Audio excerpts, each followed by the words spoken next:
আমি কথা দিচ্ছি এই চুয়াডাঙ্গা আলমডাঙ্গাবাসীর ভাগ্য উন্নয়নে জনাব তারেক রহমান সুদৃষ্টি দেবেন। আসসালামু আলাইকুম। মঞ্চে উপবিষ্ট বাংলাদেশ জাতীয়তাবাদী দলের পথিত যশা নেতৃবৃন্দ, যারা অক্লান্ত পরিশ্রম করে যাচ্ছেন ধানের শীষের বিজয়ের জন্যে, আমার সামনে আলমডাঙ্গা উপজেলার বিভিন্ন ইউনিয়নের নেতৃবৃন্দ, আপনারা অনেক কষ্ট করে যাচ্ছেন। আমার ডানে সমস্ত ইউনিয়নের মা বোনেরা, আপনারা দীর্ঘদিন ধরে ধানের শীষের বিজয়ের জন্য কষ্ট করে যাচ্ছেন। আর মাত্র 4-5টা দিন, এই 4-5টা দিন আপনারা ধৈর্য ধারণ করুন। এই 4-5টা দিন আপনারা আর একটু কষ্টটা বাড়িয়ে দেন। আপনাদের কষ্ট 13 তারিখে আমরা হাসি মুখে সমস্ত কষ্ট ভুলে যাব ইনশাআল্লাহ।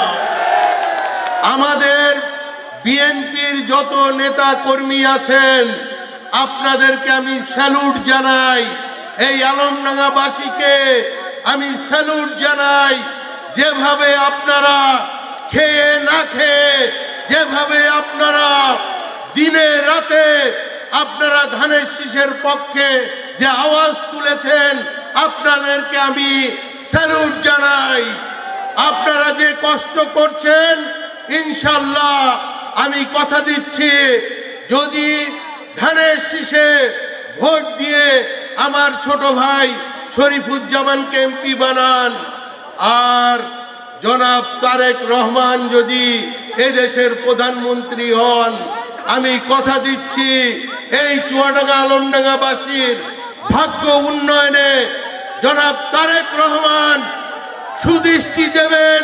আমি ওনার সাথে কথা বলেছি, উনি বলেছেন আমি দেখব চুয়াডাঙ্গা আলমডাঙ্গাতে ধানের শীষ কত ভোট পায়, তারপরে আপনার সাথে কথা হবে। চুয়াডাঙ্গা জেলার সবচেয়ে 64 নম্বর জেলা থাকবে না, এই জেলাকে আমি অনেক উন্নত জেলা আমি পরিণত করে দিব। আপনারা আমাদের জন্য দোয়া করবেন। আর বিএনপির নেতৃবৃন্দের কাছে আমাদের যে কৃতজ্ঞতা, এই কৃতজ্ঞতার কোনো শেষ নাই।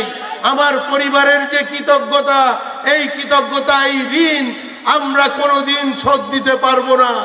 আপনারা আর 4-5টা দিন কষ্ট করেন, আমি কথা দিচ্ছি আমরা বারবার আপনাদের মাঝে ফিরে আসব, আপনাদের কথা শুনবো। আমার ছোট ভাইকে নিয়ে এই চুয়াডাঙ্গা আলমডাঙ্গার উন্নয়ন করব। সবাই ভালো থাকবেন, সুস্থ থাকবেন। দেখা হবে বিজয়ে ইনশাআল্লাহ।